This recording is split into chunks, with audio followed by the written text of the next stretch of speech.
السلام عليكم ورحمة الله.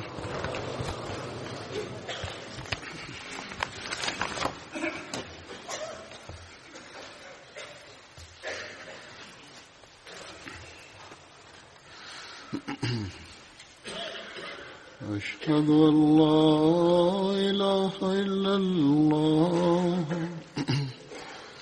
وحده لا شريك له وأشهد أن محمدا عبده ورسوله أما بعد فأعوذ بالله من الشيطان الرجيم بسم الله الرحمن الرحيم الحمد لله رب العالمين الرحمن الرحيم مالك يوم الدين إياك نعبد وإياك نستعين اهدنا الصراط المستقيم صراط الذين أنعمت عليهم غير المغضوب عليهم ولا الضالين.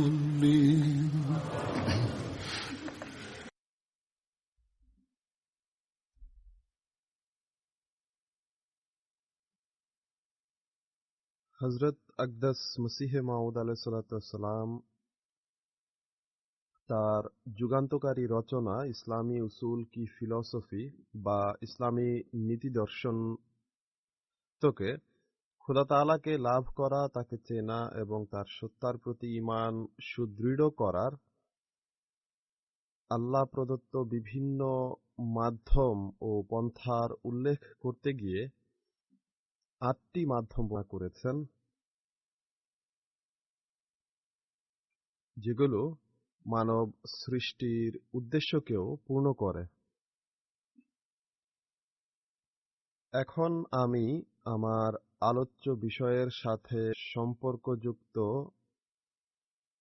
একটি মাধ্যম সম্পর্কে হযরত মসিহে মাউদ আলাইহিসসালামের উদ্ধৃতি উপস্থাপন করব, যা পঞ্চম মাধ্যম বা পন্থা হিসেবে তিনি আলাইহিস সালাম বর্ণনা করেছেন। তিনি আলাইহিস সালাম বলেন, প্রকৃত উদ্দেশ্য সাধনে পঞ্চম মাধ্যম হিসেবে আল্লাহ তাআলা মুজাহেদা বা চেষ্টা সাধনাকে আখ্যা দিয়েছেন, অর্থাৎ নিজের ধন সম্পদ আল্লাহর রাস্তায় খরচ করার মাধ্যমে, নিজের শক্তিবৃত্তিকে আল্লাহর রাস্তায় ব্যয় করার মাধ্যমে, নিজের প্রাণকে খোদা তাআলার রাস্তায় উৎসর্গ করার মাধ্যমে এবং নিজের জ্ঞানকে আল্লাহর পথে কাজে লাগানোর মাধ্যমে যেন তাকে অন্বেষণ করা হয়। যেভাবে তিনি বলেছেন, জাহিদু বে আমওয়ালিকুম ওয়া আনফুসিকুম ফি সাবিলিল্লাহ ওয়া মিম্মা রাযাকনাহুম ইউনফিকুন ওয়াল্লাযীনা জাহাদু ফীনা লানাহদিয়ান্নাহুম সুবুলানা।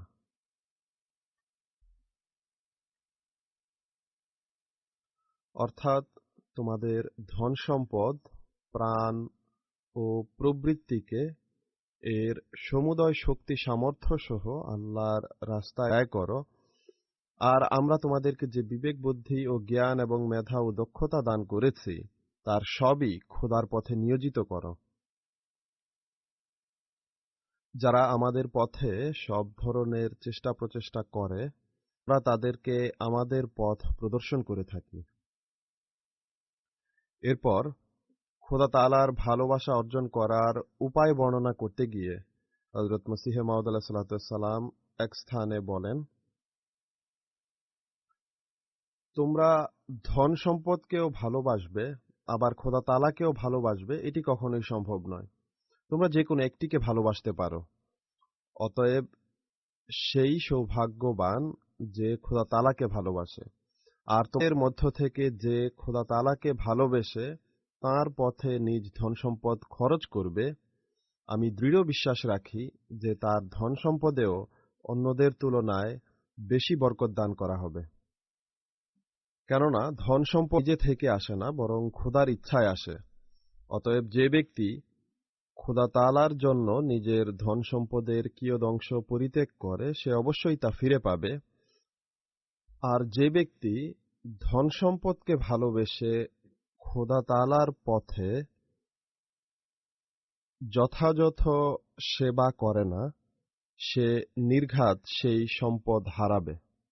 এরপর তিনি বলেন, আমাদের জামাতের প্রত্যেক সদস্যের এই অঙ্গীকার করা উচিত যে আমি এত পরিমাণ চাঁদা প্রদান করব। যে ব্যক্তি আল্লাহ তাআলার খাতিরে অঙ্গীকার করে, আল্লাহ তাআলা তার রিজক তথা আয় উপার্জনে বরকত দান করে। তিনি এদিকে দৃষ্টি আকর্ষণ করেছেন যে যারা জানে না বা নবাগত অথবা যারা উদাসীনতা প্রদর্শন করে কিংবা উদাসীনতা না দেখালেও অনেক সময় যাদের আর্থিক কুরবানি করার উপলব্ধি থাকে না, তাদেরকে বোঝানো উচিত যে তোমরা যদি সত্যিকার সম্পর্ক রেখে থাকো তাহলে খোদা তাআলার সাথে দৃঢ় ও পরিপক্ক অঙ্গীকারে আবদ্ধ হও যে আমি এত টাকা করে চাঁদা অবশ্যই দিব। আল্লাহ তাআলার কাছে এমন লক্ষ লক্ষ নিষ্ঠাবান আহমদী রয়েছেন যাদেরকে চাঁদার গুরুত্বের প্রতি দৃষ্টি আকর্ষণ করা হলে তারা আল্লাহ তাআলার ভালোবাসা লাভের জন্য আর্থিক কুরবানির ক্ষেত্রে অগ্রসর হওয়ার চেষ্টা করেন। আর এখানেই আমি গত কয়েক বছর ধরে জামাতের ব্যবস্থাপনাকে এদিকে মনোযোগ আকর্ষণ করছি যে নবাগতদের আর্থিক ব্যবস্থাপনায় তথা আর্থিক কুরবানির ব্যবস্থায় অবশ্যই অন্তর্ভুক্ত করা উচিত। কারো এক পেনি বা এক টাকা দেওয়ার সামর্থ্য থাকলে সে যেন নিজ সামর্থ্য অনুযায়ী তাই দেয়। কোনো কোনো জায়গায় এটিও দেখা গেছে যে কখনো কখনো বিত্তশালীরা এ কথা বলে দেয়, অথবা জামাতি ব্যবস্থাপনা আফ্রিকায় অথবা কোনো কোনো জায়গায় দরিদ্র দেশসমূহে কতককে কথা বলে দেয়, বা কখনো কখনো এখানে কেউ কেউ নিজ দরিদ্র আত্মীয় স্বজনের পক্ষ থেকে চাঁদা দিয়ে দেয় অথবা টাকা দিয়ে দেয় যে আচ্ছা দরিদ্রদের পক্ষ থেকে আমরা চাঁদা দিয়ে দিলাম, ঠিক আছে, এটিও এক ধরনের পুণ্য। কিন্তু তারা দরিদ্র হলেও তাদের নিজেদের অংশগ্রহণ করা উচিত তার যতটুকুই সামর্থ্য আছে। কেবল সম্পদ জমা করা চাঁদার উদ্দেশ্য নয়, বরং আল্লাহ তাআলার ভালোবাসা খাতিরে তার ধর্মের জন্য কুরবানি করা হলো মূল উদ্দেশ্য। অতএব যেখানে জামাতি ব্যবস্থাপনা এভাবে চাঁদা সংগ্রহ করে, অর্থাৎ লোকেরা বলে দিল আর অন্য কারো নামে দিয়ে দিল, তারা ভুল করে। কখনো কখনো এমন কথা আমার কানে আসে। যা হোক, সামগ্রিকভাবে আমি দেখেছি বরং আর্থিক কুরবানির যে রিপোর্ট আসে তাতে বিশেষভাবে এটিই দেখা গেছে যে তাতে দরিদ্র লোকদের আর্থিক কুরবানির উল্লেখই বেশি থাকে। তাদের মাঝে এই চেতনা অধিক থাকে যে আমাদের আর্থিক কুরবানি করতে হবে। এছাড়া প্রায় সময় আমি আমার খুতবায় এই বিষয়টি উল্লেখ বা বর্ণনাও করে থাকি, অর্থাৎ দরিদ্রদের কুরবানির বিষয়টি। কতকের কুরবানি দেখে অবাক হতে হয়। যদি কারো কাছে প্রচুর সম্পদ থাকে, অঢেল অর্থ সম্পদ থাকে, আর তা থেকে যদি কিছু দান করা হয় তাহলে তা কোনো অসাধারণ বিষয় নয়। কিন্তু যদি অসচ্ছলতা থাকে, দারিদ্রাবস্থা থাকে, আর তখন আল্লাহ তাআলার ভালোবাসা লাভের জন্য খোদা তাআলার ধর্মের খাতিরে আর্থিক কুরবানি করা হয়, তবে সেটিই হবে প্রকৃত কুরবানি, যা আল্লাহ তাআলার নৈকট্য দানেরও মাধ্যম হয়ে থাকে। হযরত মসিহে মাউদ আলাইহিস সালামের যুগে এসব দৃষ্টান্ত দেখা যেত। একদা কিছু পুস্তকের জন্য হযরত মসিহে মাউদ আলাইহিস সালামের কিছু অর্থের প্রয়োজন ছিল। যখন কোনো বন্ধুকে এ বিষয়ে বলা হয় যে এত টাকার প্রয়োজন, আপনার জামাতে তাহরিক করুন যেন তারা অর্থাৎ সেই জামাতের সদস্যরা এই পরিমাণ অর্থ চাঁদা প্রদান করে। তখন জামাতে তাহরিক করার পরিবর্তে এবং আর্থিক অনটন থাকা সত্ত্বেও, কোনরূপ আর্থিক সচ্ছলতা না থাকা সত্ত্বেও, বরং বলা উচিত অসচ্ছলতা ছিল, সেই বধূ নিজের পক্ষ থেকে সেই পরিমাণ অর্থ প্রদান করেন আর এমন ভাব করেন যেন উক্ত শহরের জামাতের সদস্যরাই এই অর্থ দিয়েছে।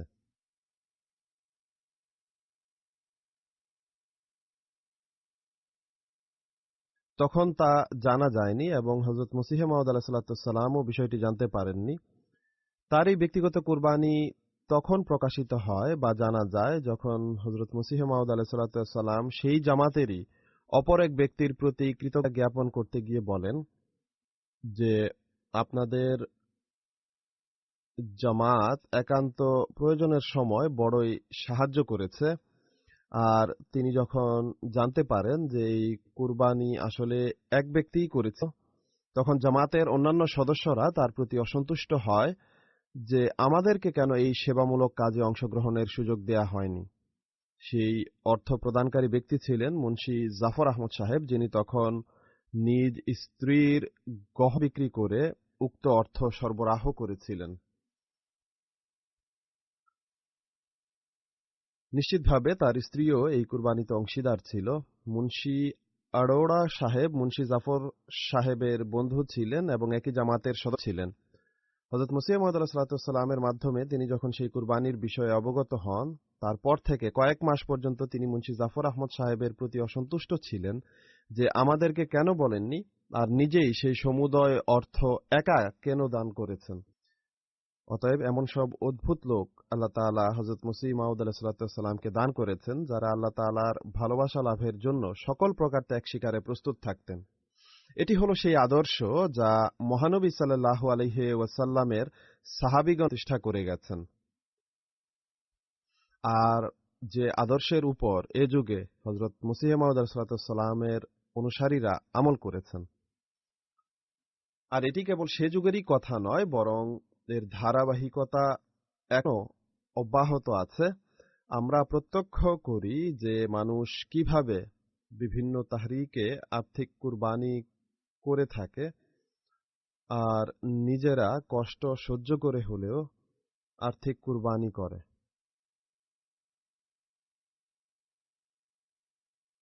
আর আল্লাহ তাআলাও যিনি কারো কাছে ঋণী থাকেন না, তাদেরকে কিভাবে ফিরিয়ে দেন। এখন আমি কিছু ঘটনা এবং দৃষ্টান্ত আপনাদের সম্মুখে উপস্থাপন করব। আর যেহেতু ওয়াকফে জাদীদের নতুন বছরেরও ঘোষণা হবে, তাই এসব ঘটনার অধিকাংশই ওয়াকফে জাদীদের সাথে সম্পৃক্ত।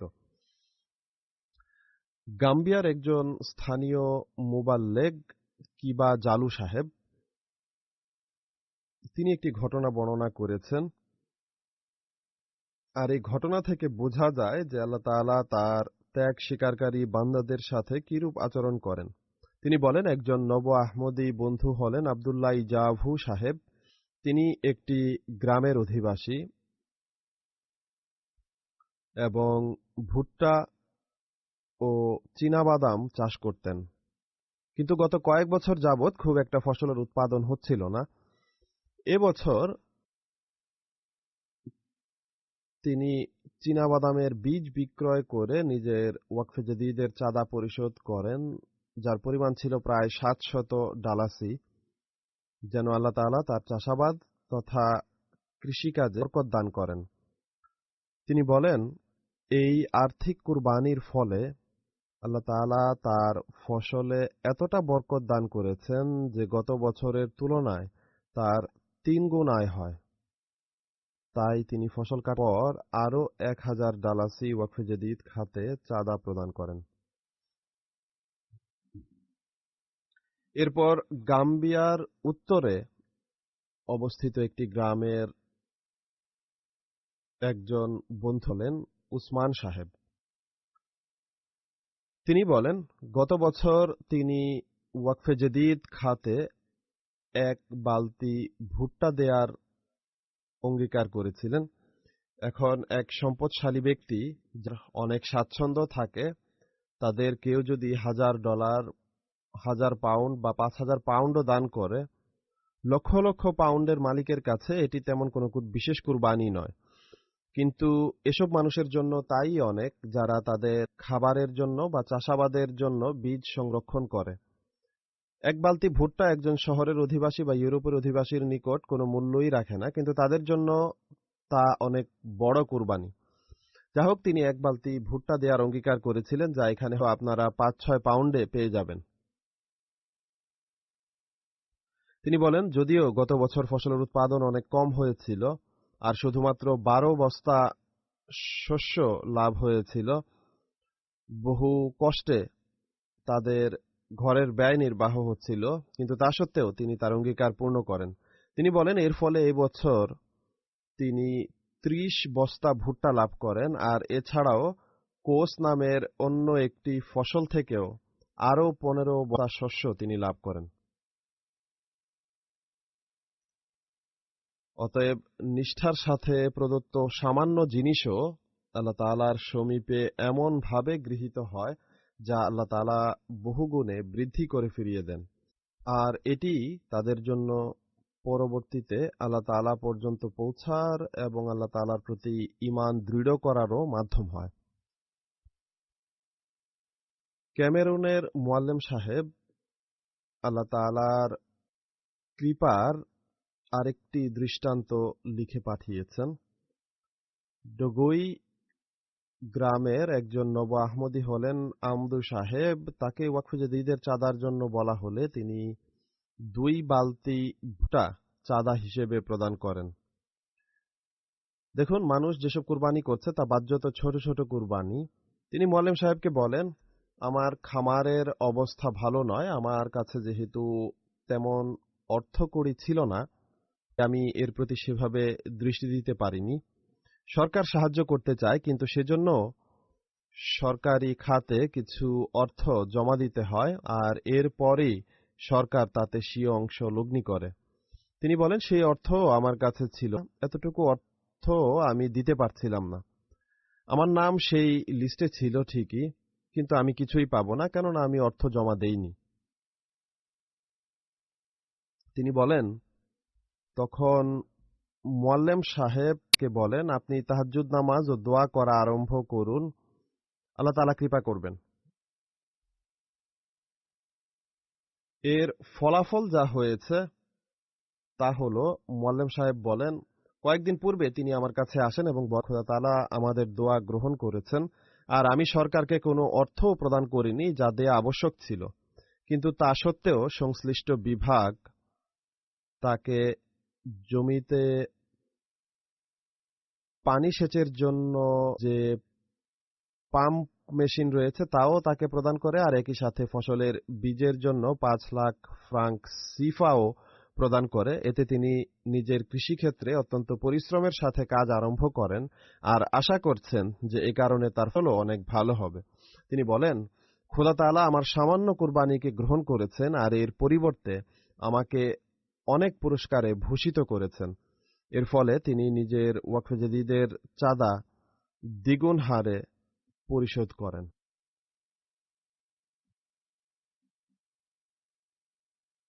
ইন্দোনেশিয়ার মুরব্বী সিলসিলা নূর খায়ের সাহেব বলেন, এক দম্পতি রয়েছে যারা সাদামাটা জীবনযাপন করেন, কিন্তু নিয়মিত চাঁদা প্রদান করে থাকেন। যাই উপার্জন হয় তা থেকে কিছু অর্থ চাঁদা প্রদানের লক্ষ্যে পৃথক করে একটি বাক্সে রেখে দেন, আর যখনই মুবাল্লেক সাহেব পরিদর্শনে তাদের কাছে যান তখন তারা সেই অর্থ চাঁদা হিসেবে দিয়ে দেন, কেননা তারা অনেক দূরের দ্বীপে বসবাস করেন। একবার 1 বছরের অধিক সময় ধরে সেই জামাতে কোনো মুবাল্লেক যেতে পারেননি, কিন্তু তা সত্ত্বেও তারা চাঁদার অর্থ নিয়মিতভাবে জমা করতে থাকেন, আর 1 বছর পর যখন সেখানে মুবাল্লেক পরিদর্শনে যান তখন সেই বাক্সে বেশ কিছু অর্থ একত্রিত হয়ে গিয়েছিল যা তারা চাঁদা হিসেবে প্রদান করেন। তারা বলেন, এবার আমাদের বেশ লাভ হয়েছে, আর এর ফলে চাঁদার কল্যাণের প্রতি আমাদের বিশ্বাসও সৃষ্টি হয়েছে এবং আমাদের ঈমান আরও দৃঢ় হয়েছে, আর আমরা এই কল্যাণরাজি স্বচক্ষে প্রত্যক্ষ করেছি। তারা আরো বলেন, একবার আমাদের সাথে কেউ প্রতারণা করে আমরা ভাবতে লাগলাম যে এই প্রতারণার কারণ কি। প্রণিধানে বুঝতে পারলাম যে আমরা সঠিকভাবে চাঁদা দেইনি, এই কারণে আমাদের ক্ষতি হয়েছে। অতএব তখন থেকেই তারা সেই বাক্সে অত্যন্ত সতর্কতার সাথে নিজের আয়ের সঠিক হিসাব অনুযায়ী অর্থ জমা রাখতে আরম্ভ করেন। তারা আরো বলেন, চাঁদার টাকা পৃথক না করা পর্যন্ত আমাদের স্বস্তি ও প্রশান্তি লাভ হয় না। অতএব এভাবে আল্লাহ তাআলা কতকের ক্ষতিকেও তাদের সংশোধনের মাধ্যম বানিয়ে দেন,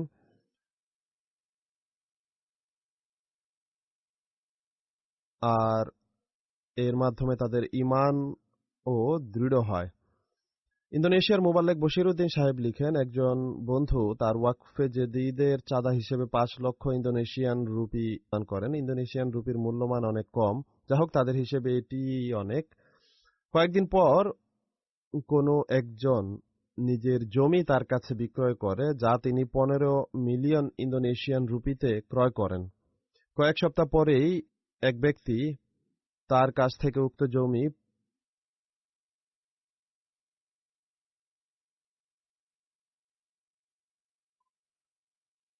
৫০ মিলিয়ন ইন্দোনেশিয়ান রুপিতে ক্রয় করেন, যা তিনি ১৫ মিলিয়ন ইন্দোনেশিয়ান রুপিতে ক্রয় করেছিলেন।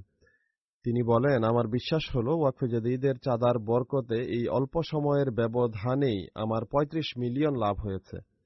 একজন জাগতিক ব্যক্তি এটিকে নিজের ব্যবসা চাতুরতা মনে করবে যে দেখো, আমি এত সতর্কতার সাথে লেনদেন করেছি যে কয়েক সপ্তাহেই ১৫ মিলিয়ন থেকে ৩৫ মিলিয়ন বানিয়েছি। কিন্তু যারা আল্লাহ তাআলার ভালোবাসা লাভ করতে চায়, যারা তার স্নেহভাজন হতে চায়, যারা তার জন্য কুরবানি করে, তাদের হৃদয়ে যে অনুভূতি সৃষ্টি হয়েছে তা হলো, আমি যেহেতু আল্লাহ তাআলার জন্য চাঁদা দিয়েছিলাম, কুরবানি করেছিলাম, তাই আল্লাহ তাআলা এভাবে আমাকে বাড়িয়ে দিয়েছেন।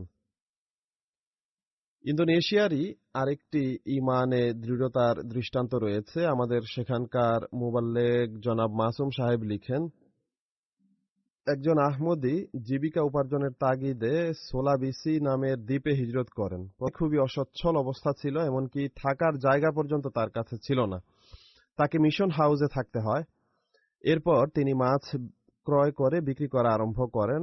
খুব ছোট ব্যবসা শুরু করেন, কঠোর পরিশ্রম করেন। আয় খুব সামান্য হওয়া সত্ত্বেও তিনি ঠিক কুরবানির ক্ষেত্রে পিছু হটেননি। কিছুদিন পরই তার অবস্থা পরিবর্তিত হতে থাকে। তিনি বলেন যে এখন তার ওয়াকফে জেদিদের চাঁদা ওই এলাকায় সবচেয়ে বেশি এবং তিনি একজন মুসিও বটে। তিনি বলেন, এসব কিছু আর্থিক কুরবানিরই ফসল। গাম্বিয়ায় আমাদের একজন বন্ধু আছেন, আব্দুর রহমান সাহেব। তিনি বলেন, সন্তানের স্কুলের ফিস দিতেই তিনি হিমশিম খাচ্ছিলেন। এজন্য তিনি কেন্দ্রীয় মুবাল্লেগ সাহেবকে বলেন যে আমার আর্থিক অবস্থা অত্যন্ত খারাপ, তাই খুব কষ্টে আছি। মুবাল্লেগ তাকে বলেন, আপনি আর্থিক কুরবানি করুন, আল্লাহ আপনার প্রতি কৃপা করবেন। তিনি $250 ওয়াকফে জেদিদ খাতে চাঁদা প্রদান করেন। তিনি বলেন, চাঁদা দেয়ার ঠিক এক সপ্তাহ পর তিনি মাসিক $5,000 বেতনের চাকরি পেয়ে যান, যা দিয়ে তিনি স্বাচ্ছন্দ্যে তার সন্তানের স্কুল ফিসও দিতে পারেন। এছাড়া অন্যান্য দৈনন্দিন প্রয়োজনও পূর্ণ হয়ে যায়। তিনি আল্লাহ তাআলার এই কৃপাকে মানুষের মাঝে খুব বলে বেড়ান যে চাঁদার বরকতে আল্লাহ তাআলা আমার প্রতি কৃপা করেছেন এবং আমার ঈমানকে দৃঢ় করার পাশাপাশি আমার জীবিকায়ও অনেক কল্যাণ দান করেছেন।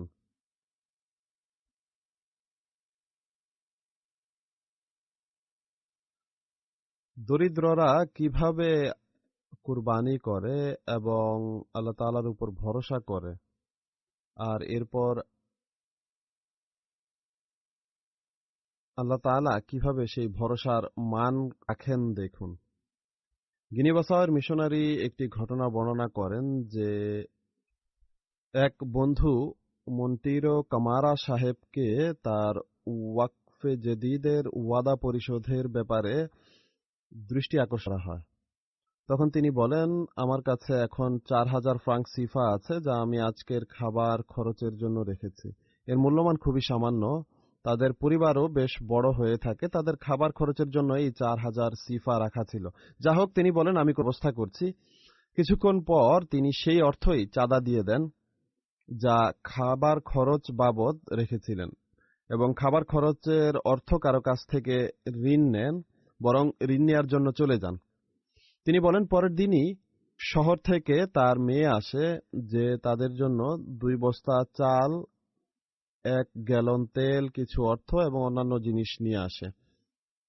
এখন তিনি দৃঢ়ভাবে বিশ্বাস করেন যে খাবার খরচের জন্য যে অর্থ আমি রেখেছিলাম, চাঁদা দেওয়ার কারণে আল্লাহ তাআলা তাতে এত বরকত দান করেছেন যে পরবর্তী দিনই অগণিত জিনিস খাবারের জন্য আমি পেয়ে গেছি। অর্থাৎ এরা ক্ষুদ্র থেকে কুরবানি করার মতো মানুষ। এরপর আরেকটি দৃষ্টান্ত রয়েছে। ফ্রান্সের আমির সাহেব লিখেন যে আল্লাহ তাআলা ঈমান কিভাবে বৃদ্ধি করেন। ফ্রান্সের এক আরব বন্ধু আছেন, তিনি বলেন যে তিনি আমার গত বছরের ওয়াকফ জাদীদের খুতবা শ্রবণ করেন, যাতে আমি আর্থিক কুরবানিকারীদের দৃষ্টান্ত বর্ণনা করেছিলাম, যেমনটি আজ করছি। তিনি বলেন, আমার উপর সেই খুতবার গভীর প্রভাব পড়ে। বয়স 46 বছর। তিনি বলেন, আমি তীব্র আর্থিক সংকটের শিকার ছিলাম। পূর্বে কখনো আমি এতটা আর্থিক সংকটে পড়িনি। ব্যাংক থেকেও ঋণ নিতে হয়েছে। ব্যাংকের লোকেরাও আমার পিছনে পড়েছিল যে ঋণ পরিশোধ করো। আমাকে ওয়ার্নিং দেওয়া হয়েছিল যে আমি যদি আমার হিসাব পরিষ্কার না করি তাহলে আমার অ্যাকাউন্ট বন্ধ করে দেয়া হবে, এমনকি কখনো কখনো জরিমানাও হয়ে যায়। তিনি বলেন, ওই দিনগুলোতেই আমাদের হালকায় সাধারণ সভা হয়। সভার কিছুক্ষণ পূর্বে আমার এক বন্ধু জোর করে আমাকে 20 ইউরো প্রদান করে। আমি সেই অর্থ নিজের পকেটে রেখে দেই। আমার কাছে আর কিছুই ছিল না। পরবর্তী কয়েকদিনের জন্য এটি আমার কাজে আসবে ভেবে আমি সেই 20 ইউরো রেখে দেই। কিন্তু আমি যখন মিটিংয়ে যাই আর সেখানে সেক্রেটারি মাল সাহেব চাঁদার কথা বলেন, তখন আমি সেই 20 ইউরো চাঁদা হিসেবে দিয়ে দিই। কিছুদিন পর আমার ব্যাংক থেকে আমার কাছে একটি টেলিফোন কল আসে। তিনি বলেন, আমার যেহেতু দুঃসংবাদ শুনে শুনে অভ্যাস হয়ে গিয়েছিল আর অবস্থাও ক্রমশ মন্দ ছিল, তাই আমি ভাবলাম হয়তো কোনো দুঃসংবাদই হবে। ব্যাংক কর্তৃপক্ষ হয়তো আমার প্রতি আরও কোনো কঠোরতা আরোপ করবে। কিন্তু ব্যাংক কর্তৃপক্ষ আমাকে অবহিত করে যে সংশ্লিষ্ট বিভাগ তাদেরকে নির্দেশ দিয়েছে যেন আমার ব্যাংক অ্যাকাউন্ট বন্ধ না করা হয়, এবং যে 600 ইউরো পরিমাণ অর্থ আমার অ্যাকাউন্টে মাইনাস বা বকেয়া ছিল তা যেন প্লাস বা জমা করে দেয়া হয়, অর্থাৎ সেটাকে যেন জমা করে ক্রেডিটে বদলে দেয়া হয়। তিনি বলেন, এটি আমার জন্য অত্যন্ত আশ্চর্যজনক বিষয় ছিল, কেননা ব্যাংকের আচরণ খুবই কঠোর হয়ে থাকে। তিনি বলেন, কিছুদিন পরেই আমার কাজের ইন্স্যুরেন্স আমাকে একটি ভালো পরিমাণ অর্থ প্রদান করে, যা দীর্ঘ সময় ধরে আটকে ছিল। তিনি বলেন, এই সমস্ত ঘটনাবলী ওয়াকফে জাদীদের খুতবা শোনা এবং সামান্য পরিমাণ অর্থ চাঁদা হিসেবে দেওয়ার পর ঘটে। আগে আমি ভাবতাম আমার সাথেও কি অলৌকিক ঘটনা ঘটতে পারে। বহু লোকের বিভিন্ন অলৌকিক ঘটনাবলী শোনানো হয়, আমার বেলায় তো কখনো এমনটি ঘটেনি। কিন্তু এখন আল্লাহ তাআলা আমাকে চাঁদার বরকতের দৃষ্টান্ত দেখিয়েছেন। এখন আমার দৃঢ় বিশ্বাস জন্মেছে যে আসলেই অলৌকিক ঘটনা ঘটে।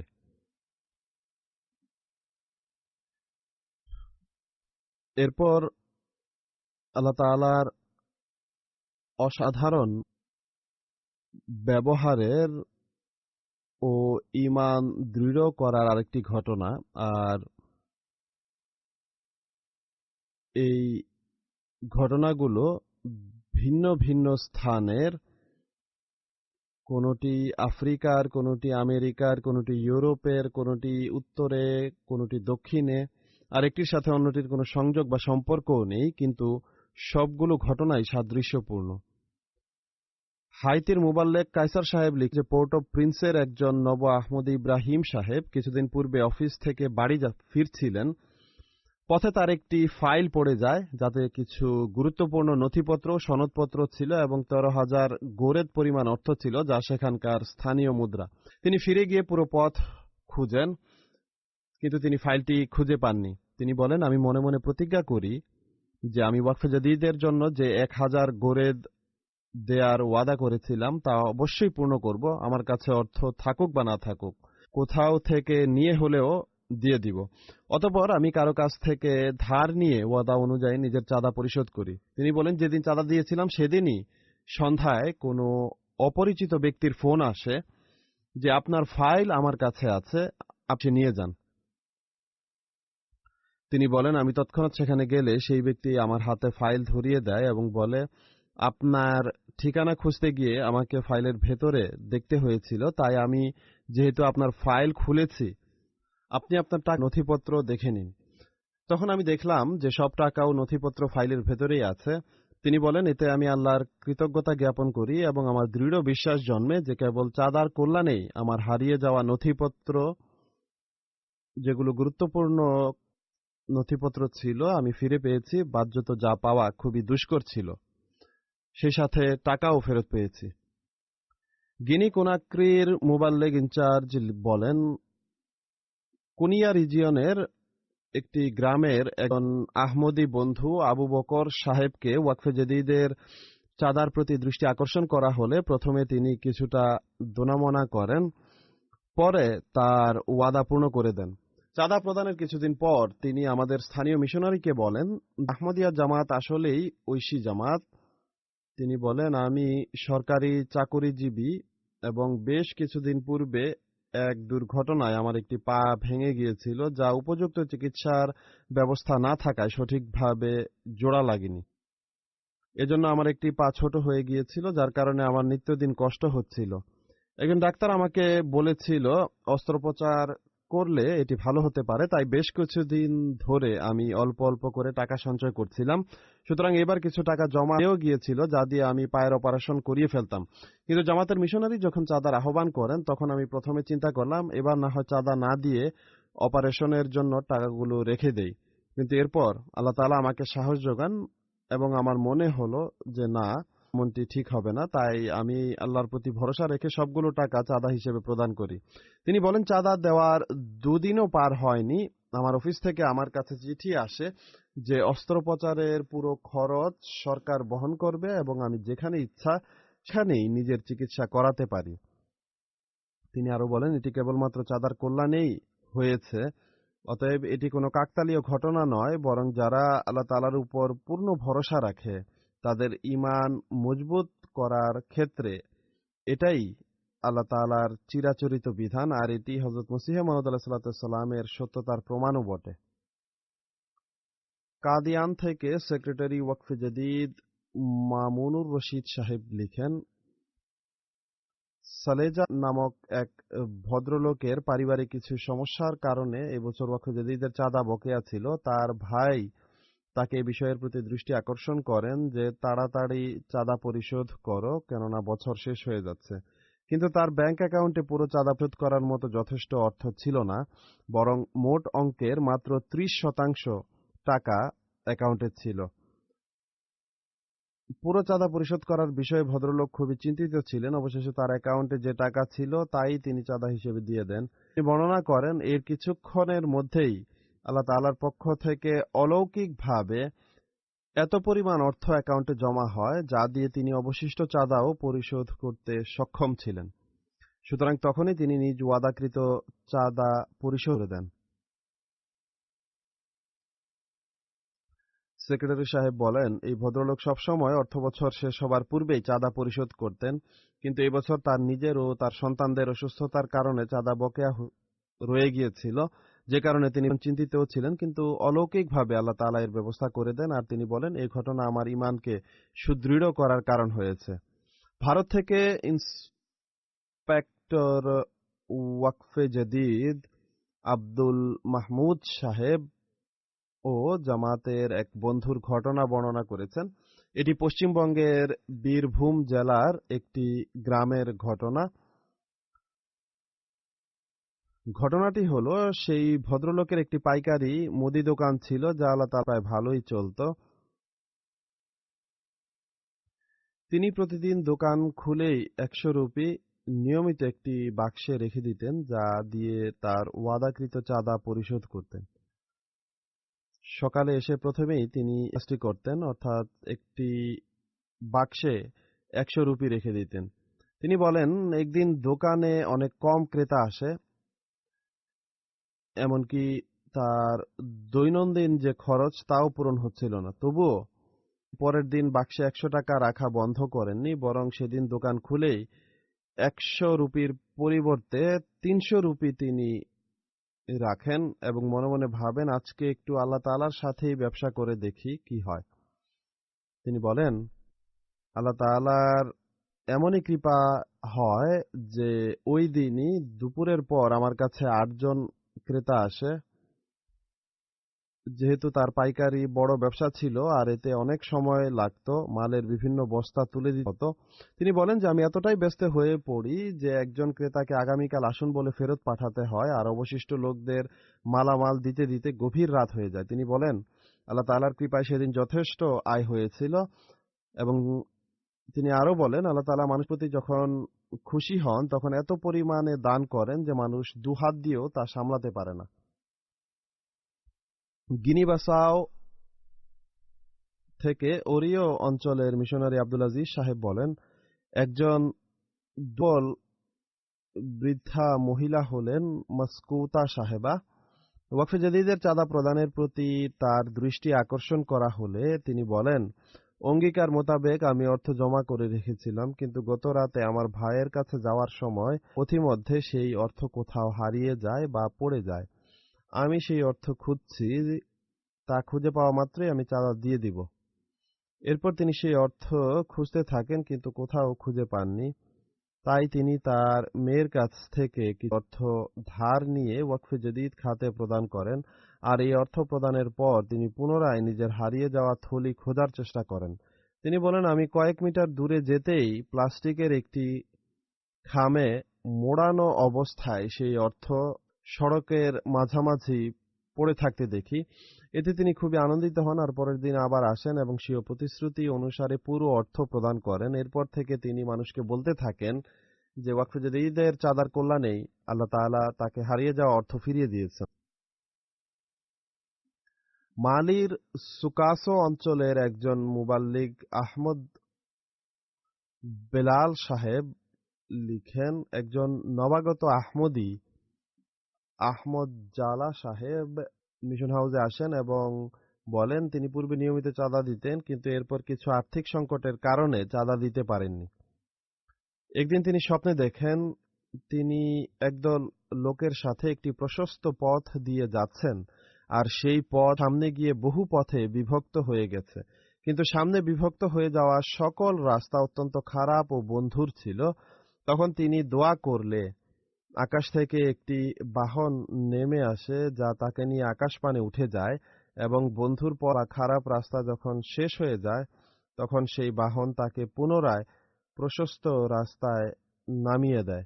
তিনি বলেন, সেখানে তিনি একজন বুজুর্গকে দেখেন যিনি তাকে বলেন, এই বাহন তোমার চাঁদা দেওয়ার কারণে তোমাকে নিতে গিয়েছিল।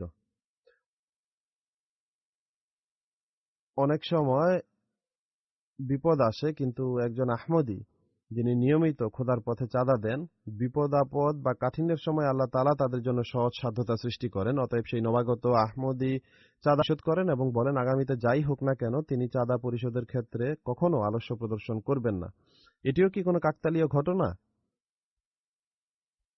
তানজানিয়ার আমির সাহেব লিখেন, আরুশা অঞ্চলের একটি জামাতে চাঁদার তাহরিক হলে এক দরিদ্র মহিলা ফাতেমা সাহেবা, যিনি কলা এবং ফল ফলাদি বিক্রি করে দিন যাপন করেন, তিনি তার দুদিনের পুরো উপার্জন ওয়াকফে জাদীদ খাতে প্রদান করেন এবং নিজের পরিবারকেও রীতিমতো ওয়াকফে জাদীদের খাতে অন্তর্ভুক্ত করান।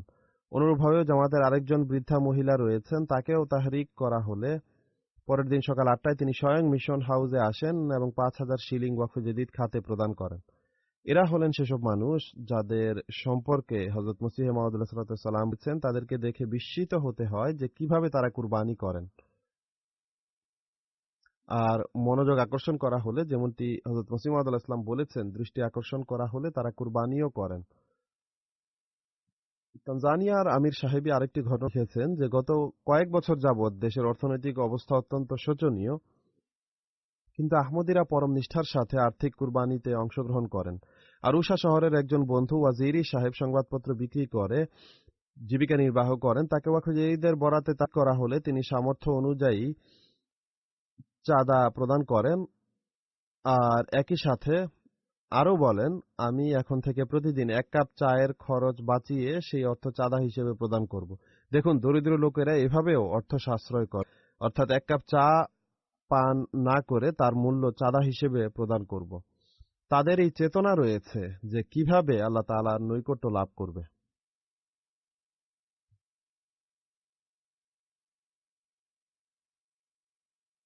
তানজানিয়ার আমির সাহেব আরও লিখেন, মারা অঞ্চলের একটি জামাতের একজন নিষ্ঠাবান যুবক সাধারণত ওয়াকফ-ই-জাদীদের বছর শেষ হবার পূর্বেই পুরো চাঁদা পরিশোধ করে দিতেন, কিন্তু এবছর অর্থনৈতিক অবস্থার কারণে তখনও তার 15,000 শিলিং বকেয়া ছিল।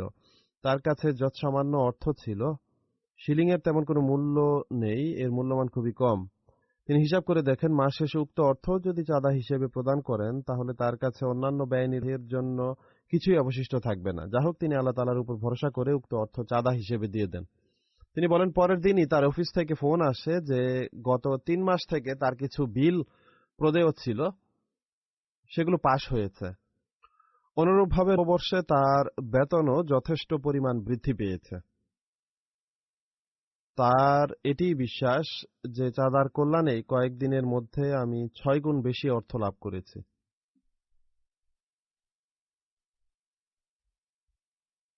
কোথায় এই অবস্থা ছিল যে পরিবারের ব্যয় কিভাবে নির্বাহ হবে, আর কোথায় এই অবস্থা যে আল্লাহ তাআলা 6 গুণ বর্ধিত অর্থ দান করেছেন। বুরকিনা ফাসোর কায়া অঞ্চলের মুবাল্লিগ লিখেন যে একজন আহমদী আব্দু সাহেব, তিনি বলেন, আমি বিভিন্ন খাতে চাঁদা প্রদান করলেও নিয়মিত ছিলাম না। গত বছর আমি সংকল্প করি যে আগামীতে আমি চাঁদার সকল খাতে অংশ নেওয়ার পূর্ণ চেষ্টা করব। তিনি বলেন, যখন থেকে আমি এই সিদ্ধান্ত করেছি, আল্লাহ তাআলার কৃপায় আমি নিয়মিত চাঁদা প্রদান করছি, আর যখন থেকে আমি নিয়মিত হয়েছি, আমার সকল বিষয়, আমার সম্পদ, আমার গবাদি পশু, ফসল সবকিছুতেই কল্যাণ সৃষ্টি হয়েছে। মোট কথা, বিভিন্ন ধরনের সমস্যা ছিল যেগুলোর কারণে আমি অনেক চিন্তিত ছিলাম, ধীরে ধীরে সেগুলোরও সমাধান হয়ে গেছে। তিনি বলেন, গত মাসেই আমার স্ত্রী অন্তঃসত্ত্বা ছিল, আর হাসপাতালের ব্যয় নির্বাহের জন্য আমার কাছে কোনো অর্থই ছিল না, কিন্তু ডেলিভারির সময় হলে আল্লাহ তাআলা অদৃশ্য থেকে সাহায্য করেন এবং সব ব্যবস্থা হয়ে যায়। তার ঘরে মেয়ের জন্ম হয়েছে আর স্ত্রীও সুস্থ আছেন। তিনি বলেন, এই সব কিছু আমি প্রত্যক্ষ করেছি, আর আমি এটি মনে করি যে এসব কিছু চাঁদার কল্যাণেই হয়েছে।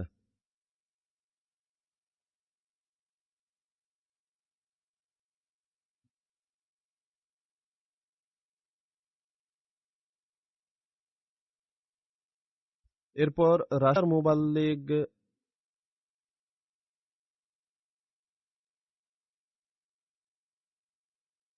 খুদায়ানু সাহেব, যিনি আর্মেনিয়ান হলেও রাশিয়ায় বসবাস করেন, তিনি লিখেন যে অনেক অধ্যয়ন, পড়াশোনা, চিন্তা ভাবনার পর তিনি আহমদিয়াত গ্রহণের তৌফিক লাভ করেছেন। আহমদিয়াত গ্রহণের পরপরই তাকে জামাতের আর্থিক কুরবানির ব্যবস্থাপনার সাথে পরিচয় করানো হয়। এরপর থেকে তিনি নিয়মিত প্রতি মাসে তাহরিকে জাদিদ এবং ওয়াকফ-ই-জাদীদের চাঁদা দিতে আরম্ভ করেন। পেশার খাতিরে দেশের অভ্যন্তরে এবং বহির দেশেও তিনি অনেক সফর করেন, কিন্তু সফরে থাকা সত্ত্বেও নিয়মিত চাঁদা প্রদান করেন। তিনি ছোটখাটো কাজ করেন, এমন নয় যে তিনি অনেক বিত্তশালী, তাই অনেক সফর করেন। আদওয়ার সাহেব বলেন, 2020 সনের জানুয়ারি মাসে কাজের সুবাদে তার আর্মেনিয়া যাওয়ার কথা ছিল, আর সেখান থেকে কাজান যাওয়ার ছিল। এই কাজ অত্যন্ত গুরুত্বপূর্ণ ছিল, কিন্তু তার কাছে সফরের খরচ বহন করার মতো প্রয়োজনীয় অর্থ ছিল না। দুশ্চিন্তা ছিল আর দোয়াও করছিলেন। তিনি বলেন, 30 ডিসেম্বর তারিখে এমন একটি কোম্পানি থেকে তার অ্যাকাউন্টে অর্থ প্রেরণ করা হয় যাদের এই অর্থ তাকে ফেব্রুয়ারিতে পরিশোধ করার কথা ছিল। তিনি বলেন, তিনি ছাড়াও আরও মানুষ রয়েছে যারা এই অর্থ ফেব্রুয়ারিতে পাবে, কিন্তু শুধুমাত্র তাকে এই অর্থ ফেব্রুয়ারির পরিবর্তে ডিসেম্বরে পরিশোধ করা হয়েছে। আর তার বিশ্বাস হলো এটি শুধুমাত্র চাঁদার কল্যাণ, নতুবা এই বিষয়টি অনুধাবনের ঊর্ধ্বে যে এত লোকের মাঝে কেবল আমাকেই এই অর্থ 30 ডিসেম্বর তারিখে কেন দেয়া হলো। তিনি আরও লিখেন, আল্লাহ তাআলার ব্যবহার এবং ভালোবাসার ধারণা কেবল একজন আহমদী মুসলমানই লাগতে পারে। এভাবেও আল্লাহ তাআলা ঈমান দৃঢ় করেন। আইভরি কোস্ট থেকে সান পেদ্রো অঞ্চলের মুবাল্লিগ ওয়াকার সাহেব লিখেন, এখানে পেদ্রো অঞ্চলে 2014 সনে ফাতারো গ্রামে 20 সদস্য বিশিষ্ট ছোট একটি জামাত প্রতিষ্ঠিত হয়েছিল। আর এখানে এক ব্যক্তি ছিলেন জারা সাহেব, তিনি বুর্কিনা ফাসোর অধিবাসী ছিলেন। এই জামাতের একমাত্র সক্রিয় সদস্য ছিলেন তিনি। আর 1 বছর পূর্বে তিনি বুর্কিনা ফাসো ফিরে গিয়েছিলেন। তার ফিরে যাওয়ায় বেশ দুশ্চিন্তা ছিল, কেননা অন্য সদস্যরা ততটা সক্রিয় ছিল না, তাদের তরবিয়তেরও প্রয়োজন ছিল। যা হোক, তার পুরো ঈসা জারা, যিনি বিবাহিত এবং কৃষিকাজ করেন, তার সাথে যোগাযোগ করা হয় এবং তাকে খুদামুল আহমদিয়ার জাতীয় ইজতেমায় অংশগ্রহণের জন্য সম্মত করানো হয়। তাকে চাঁদার গুরুত্ব ও কল্যাণ এবং জামা ব্যবস্থাপনার সাথে সুসম্পর্ক রক্ষার এবং দোয়া করতে থাকার জন্য বলা হয়। এরপর তিনি বলেন, ডিসেম্বর মাসে জাতীয় বার্ষিক জলসার পূর্বে তিনি আমার কাছে আসেন এবং 10,000 ফ্রাঙ্ক সিফা চাঁদা প্রদান করেন। তখন আমি বিস্মিত হয়ে তাকে জিজ্ঞেস করি, এত অর্থ আপনি কিভাবে দিচ্ছেন? কেননা এই অর্থ বাহ্যত তার সামর্থ্যের নিরিখে অনেক বেশি ছিল।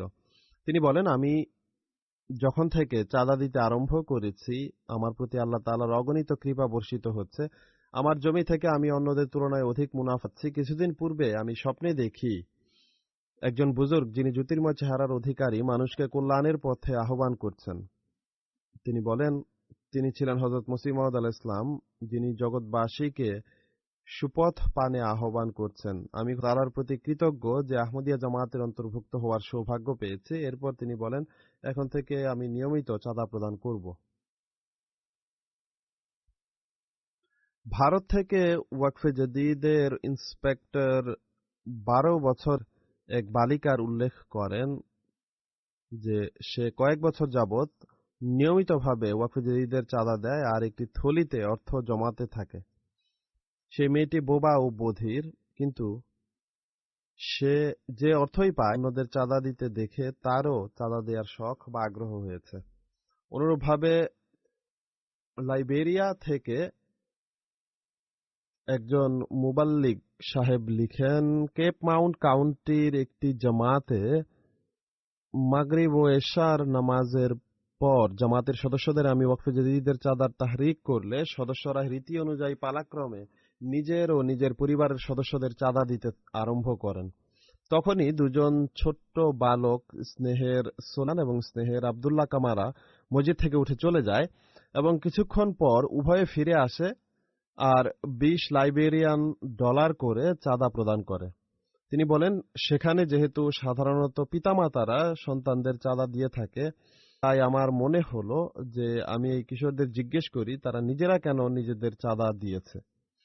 তখন উভয় কিশোর বলে, আমরা জানতে পেরেছি যে যুগ খলিফার নির্দেশ হলো শিশু কিশোররাও যেন জাদীদের চাঁদায় অংশগ্রহণ করে। তাই আমরা ভাবলাম এখন থেকে আমরা যুগ খলিফার নির্দেশ অনুযায়ী অর্থ জমিয়ে নিজেরাই নিজেদের চাঁদা পরিশোধ করব। দূর দূরান্তের এসব অঞ্চলে বসবাসকারী শিশু কিশোররা যারা কখনো যুগ খলিফাকে দেখেওনি, কিন্তু এরূপ নিষ্ঠাপূর্ণ সম্পর্ক কেবলমাত্র খোদা তাআলাই তাদের হৃদয়ে সৃষ্টি করতে পারেন। আল্লাহ তাআলা তাদের নিষ্ঠা ও বিশ্বস্ততাকে আরো বৃদ্ধি করুন। অতএব ছোট হোক বা বড়, নবাগত আহমদী হোক বা পুরনো আহমদী, তাদের এই ব্যুৎপত্তি বা জ্ঞান রয়েছে যে আল্লাহ তাআলার ভালোবাসা লাভের একটি মাধ্যম হচ্ছে তার পথে খরচ করা। আর কতককে খোদা তাআলা স্বয়ং পথ নির্দেশনা প্রদান করেন, যেমনটি আমি বিভিন্ন ঘটনা বললাম। তারা এমন মানুষ যারা মুহাম্মদ সাল্লাল্লাহু আলাইহি ওয়াসাল্লামের নির্দেশনা অনুসারে খোদা তাআলার পথে ব্যয় করে ঈর্ষার পাত্র হয়ে যান। এখন আমি ওয়াকফে জেদিদের বরাতে গত বছর ওয়াকফে জেদিদ খাতে যে আর্থিক কুরবানি হয়েছে তার রিপোর্ট উপস্থাপন করব আর নববর্ষের ঘোষণাও করব। আল্লাহ তাআলার কৃপায় ওয়াকফে জেদিদের ৬২তম বছর ৩১শে ডিসেম্বর সমাপ্ত হয়েছে আর ১লা জানুয়ারি থেকে নববর্ষ আরম্ভ হয়েছে। এই সময়কালে ওয়াকফে জেদিদ খাতে বিশ্ব আহমদিয়া জামাত মোট ৯৬,৪৩,০০০ পাউন্ড আর্থিক কুরবানি করার তৌফিক লাভ করেছে। গত বছরের তুলনায় এই অর্থ ৫ লক্ষ পাউন্ড বেশি। এবছর বিশ্বের সকল জামায়াতের মধ্যে মোট সংগ্রহের দিক থেকে তালিকার শীর্ষে রয়েছে যুক্তরাজ্য, আর পুরো তালিকা হল যুক্তরাজ্য প্রথম স্থানে রয়েছে, এরপর যথাক্রমে Pakistan, Germany, America, Canada, Bharat, Australia, Indonesia এবং এরপর রয়েছে মধ্যপ্রাচ্যের দুটি দেশ। যুক্তরাজ্যের আমির সাহেব বলেছিলেন ওয়াকফে জেদিদ খাতে এগিয়ে যাবেন, তিনি তার কথা রক্ষা করেছেন। গত বছরের তুলনায় স্থানীয় মুদ্রার ক্ষেত্রে যাদের যথেষ্ট বৃদ্ধি ঘটেছে এরূপ 10টি বড় জামাতের মাঝে তালিকার শীর্ষে রয়েছে ইন্দোনেশিয়া, এরপর জার্মানি, তারপর আমেরিকা, এরপর অন্যান্য জামাত। যা হোক, এই হলো 3টি বড় জামাত। ভারতও বেশ উল্লেখযোগ্য বৃদ্ধি করেছে, আর কানাডা, যুক্তরাজ্য, মধ্যপ্রাচ্যের বিভিন্ন জামাত, পাকিস্তান এবং অস্ট্রেলিয়ার তুলনায় ভারতের স্থানীয় মুদ্রায় আর্থিক কুরবানির যে বৃদ্ধি হয়েছে তা এসব দেশের তুলনায় বেশি। এদিক থেকে ভারত 5ম স্থানে রয়েছে।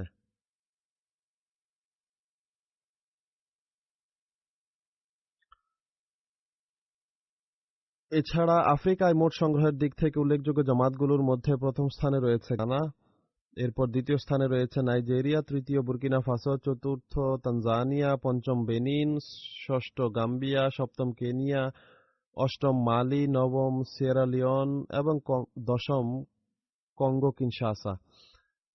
আল্লাহ তাআলার কৃপায় এবছর মোট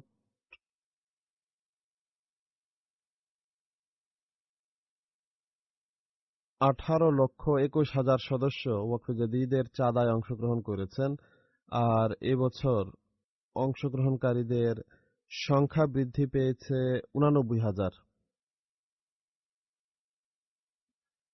অংশগ্রহণকারীদের সংখ্যা বৃদ্ধির ক্ষেত্রে উল্লেখযোগ্য জামাতগুলোর মধ্যে রয়েছে যথাক্রমে Cameroon, Senegal, Sierra Leone, Nigeria, Burkina Faso, Indonesia এবং এরপর অন্যান্য জামাত। মোট সংগ্রহের দিক থেকে যুক্তরাজ্যের 10টি শীর্ষ জামাত হল: প্রথম ইসলামাবাদ, এরপর যথাক্রমে অলডারশট, উস্টার পার্ক, বার্মিংহাম সাউথ, মসজিদ Fazal, Patni, জিলিংহাম, new মলডেন, Birmingham West এবং হান্সলো নর্থ। আর রিজিয়ন বা অঞ্চলের দিক থেকে শীর্ষ 5টি রিজিয়ন হল যথাক্রমে বাইতুল ফুতুর রিজিয়ন, মসজিদ ফজল region, Midlands region, Islamabad region ও বাইতুল এহসান রিজিয়ন। আতফাল বিভাগের ক্ষেত্রে যুক্তরাজ্যের শীর্ষ 10টি জামাতের মাঝে প্রথম স্থানে রয়েছে অলডারশট, এরপর যথাক্রমে Roehampton, Islamabad, Mitcham Park, Cheam, Leamington Spa, Worcester Park, Raynes Park এবং সারবিটন। পাকিস্তানে প্রাপ্তবয়স্কদের চাঁদার ক্ষেত্রে শীর্ষ 3টি জামাত হল যথাক্রমে লাহোর, রবুয়া এবং করাচি। মুদ্রামান হ্রাস পাওয়ার কারণে পাকিস্তান পেছনে চলে গেছে। গত বছরের মতো মুদ্রামানও যদি থাকত তাহলে এবার পুনরায় পাকিস্তানই সবার শীর্ষে থাকত। এতে যুক্তরাজ্যের খুব বেশি ভূমিকা নেই।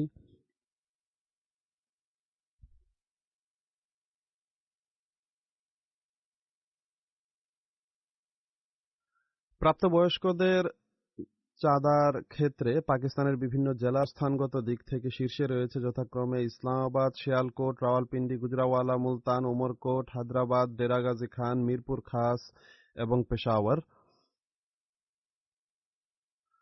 মোট সংগ্রহের দিক থেকে পাকিস্তানের শীর্ষ 10টি জামাত হল যথাক্রমে ইসলামাবাদ শহর, টাউনশিপ লাহোর, ডিফেন্স লাহোর, দারুজ জিকর লাহোর, গুলশানে ইকবাল করাচি, সামানাবাদ লাহোর, রাওয়ালপিন্ডি শহর, আজিজাবাদ করাচি, গুলশানে জামে করাচি এবং দিল্লি গেট লাহোর। সেখানে সব দিক থেকেই খারাপ অবস্থা বিরাজমান। এত সত্ত্বেও আল্লাহ তাআলার কৃপায় সেখানেও মানুষ অনেক কুরবানি করে থাকে। আতফাল বিভাগে পাকিস্তানের 3টি বড় জামাত হলো লাহোর প্রথম, দ্বিতীয় করাচি এবং তৃতীয় রাবুয়া। আর জেলা পর্যায়ে অবস্থান হলো প্রথম রয়েছে শিয়ালকোট, এরপর যথাক্রমে গুজরাওয়ালা, সারগোধা, হায়দ্রাবাদ, ডেরাগাজী খান, শেখুপুরা, মিরপুর খাস, উমরকোট, ওকাড়া এবং পেশাওয়ার। সংগ্রহের দিক থেকে জার্মানির 5টি স্থানীয় ইমারত হল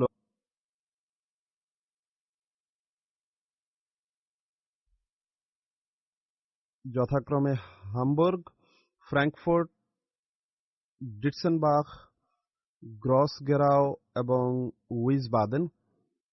ওয়াকফে জাদিদ খাতে প্রাপ্তবয়স্কদের চাঁদার ক্ষেত্রে জার্মানির শীর্ষ 10টি জামাত হল যথাক্রমে নয়েস, রোয়েডারমার্ক, নিডা, মাহদিয়াবাদ, ফ্লোরেসহাইম, ফ্রেডবার্গ, বেনসহাইম, লাঙ্গন, কোবলেন্স, হেনাও এবং পিনেবার্গ।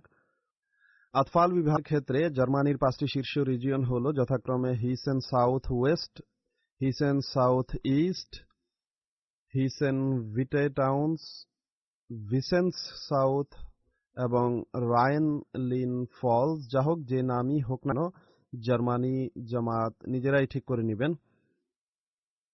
সংগ্রহের দিক থেকে আমেরিকার শীর্ষ 10টি জামাত হল যথাক্রমে Maryland, Silicon Valley, Los Angeles, Houston, Central Virginia, Seattle, Detroit, South Virginia, Chicago এবং নর্থ ভার্জিনিয়া। সংগ্রহের দিক থেকে কানাডার ইমারতগুলো হল যথাক্রমে Vaughan, Calgary, Peace Village, Vancouver এবং মিসিসাগা। আর বড় জামাতগুলো হল যথাক্রমে Durham, Bradford, Edmonton West, Milton West, Hamilton Mountain, Ottawa East, Ottawa West, Airdrie, Winnipeg এবং অক্সফোর্ড। আর আতফাল বিভাগের ক্ষেত্রে 5টি উল্লেখযোগ্য ইমারত হল ওয়াগন, আমার মনে হয় ওয়ান হবে, হুজুর বলছেন, কিন্তু তারা উর্দুতে ওয়াগন করে দিয়েছে। One, Calgary, Peace village, Wootton এবং ব্রাম্পটন ওয়েস্ট। আতফাল বিভাগের 5টি শীর্ষ জামাত হল যথাক্রমে ডারহাম, ব্র্যাডফোর্ড, মিল্টন ওয়েস্ট, এরিড্রাই এবং হ্যামিল্টন মাউন্টেন। ভারতের প্রদেশগুলোর মধ্যে সর্বাগ্রে রয়েছে কেরালা, এরপর জম্মু কাশ্মীর, সেখানকার অবস্থা প্রতিকূল হওয়া সত্ত্বেও তারা দ্বিতীয় স্থানে রয়েছে। এরপর রয়েছে যথাক্রমে কর্ণাটক, তামিলনাড়ু, তেলেঙ্গানা, উড়িষ্যা, পাঞ্জাব, পশ্চিমবঙ্গ, দিল্লি এবং উত্তরপ্রদেশ। আর সংগ্রহ থেকে ভারতের শীর্ষ জামাতগুলো হল যথাক্রমে পিথাপ্রিয়াম, কাদিয়ান, হায়দ্রাবাদ, কালিকাট, বেঙ্গালুর, কিউবেটোর, কলকাতা, কেরলাই, পেরাং এবং পায়ানগাড়ি। অস্ট্রেলিয়ার শীর্ষ 10টি জামাত হল যথাক্রমে Melbourne, Langwarrin, Castle Hill, Melbourne, Berwick, Marsden Park, Adelaide south,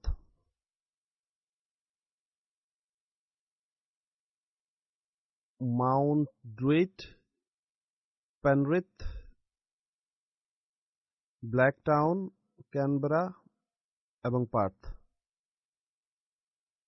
অস্ট্রেলিয়ায় আতফালদের ক্ষেত্রে শীর্ষে রয়েছে যথাক্রমে Melbourne, Langwarrin, Adelaide South, Melbourne, Berwick, Mount ড্রুইট,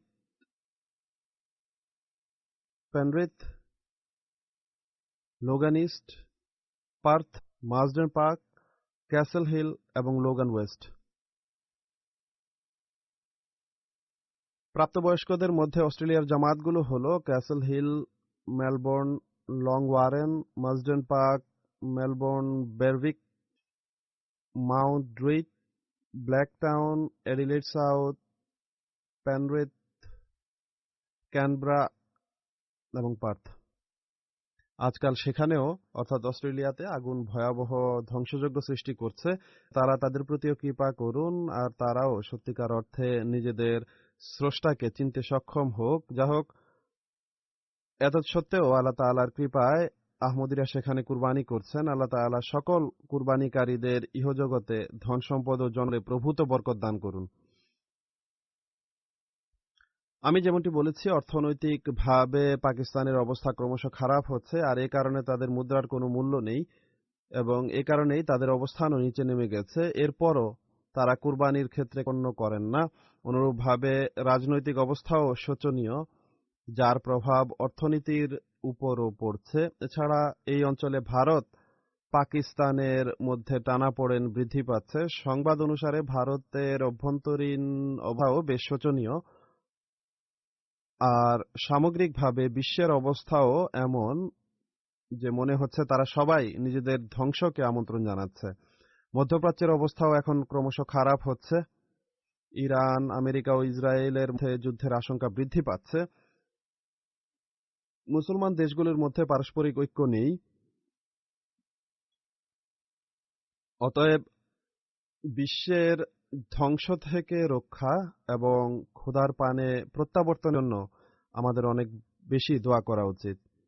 আল্লাহ তাআলা স্বীয় কৃপা করুন আর তাদেরকে বিবেক বুদ্ধি দান করুন।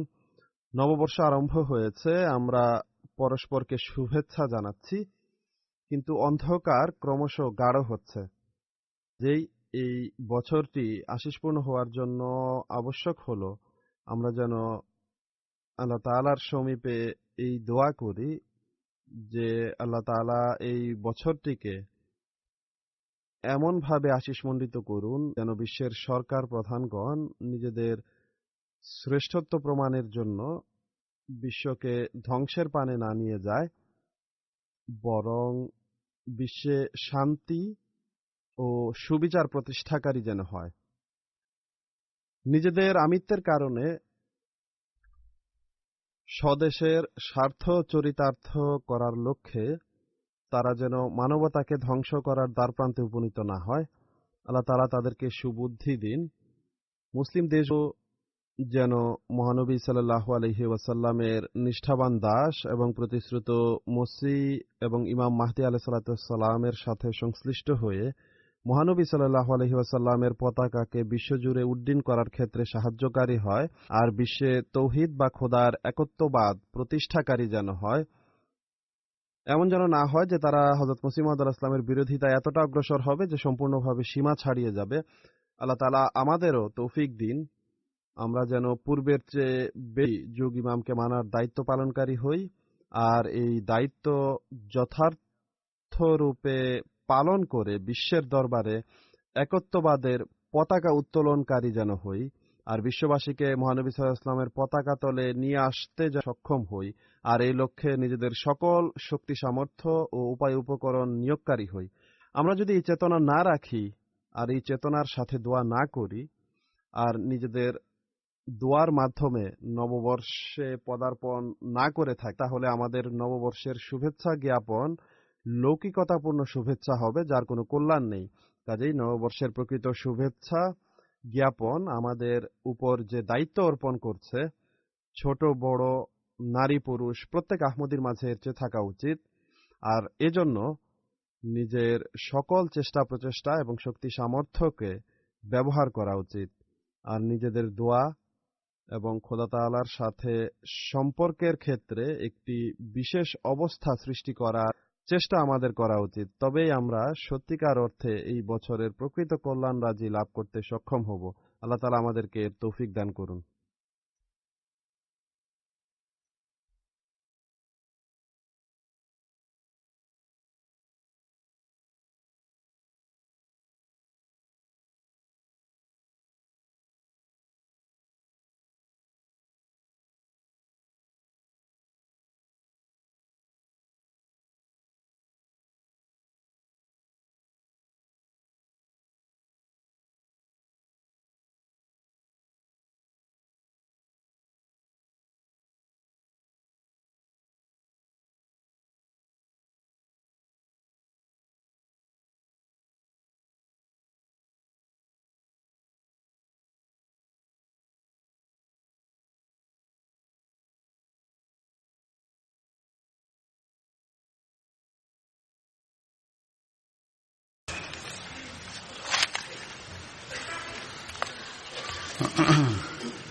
الحمد لله نحمده ونستعينه ونستغفره ونؤمن به ونتوكل عليه ونعوذ بالله من شرور أنفسنا ومن سيئات أعمالنا